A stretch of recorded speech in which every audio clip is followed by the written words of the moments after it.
कांग्रेस सांसद गौरव गोगोई ने कहा कि भाजपा के मंत्री अपनी विफलताओं के लिए नैतिक जिम्मेदारी नहीं लेते। पिछले 2 महीनों में 4 मालगाड़ियां पटरी से उतर गईं, 14 लोग मारे गए और कई घायल हुए, लेकिन इसके बावजूद रेल मंत्री ने कोई नैतिक जिम्मेदारी नहीं ली और विपक्ष को धमकाने की कोशिश की।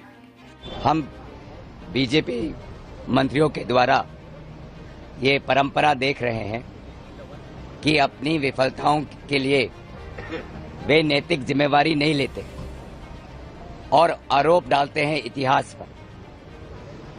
पिछले 2 महीनों के अंदर लगभग 4 मालगाड़ी डिरेल हो चुके हैं। तो लगभग 2 महीनों के अंदर 4 मालगाड़ी डिरेल हुए, लगभग 14 भारतीय नागरिकों की मृत्यु हुई और लगभग 70 लाख लोग घायल हुए।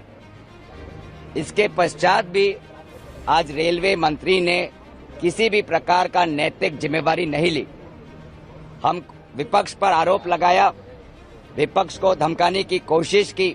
पिछले साल बारासोर में करीब 300 लोग मारे गए। पिछले 1-2 सालों में रेल दुर्घटनाओं की संख्या बढ़ी है, लेकिन रेल मंत्री रेल बनाने में व्यस्त हैं।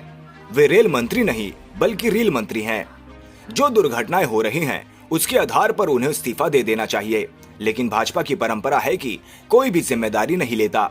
पिछले 1-1.5 साल में रेलवे के हादसे बढ़ रहे हैं और मंत्री सिर्फ रेल बनाने में व्यस्त। ये रेलवे मंत्री नहीं है, रेल मंत्री है। ये रेलवे मंत्री नहीं है, डिरेलमेंट मंत्री है।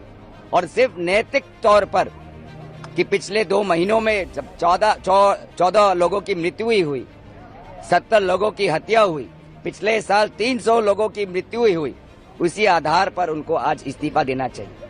लेकिन भाजपा की ये परंपरा है, चाहे शिक्षा मंत्री हो, वो नैतिक जिम्मेवारी नहीं लेता।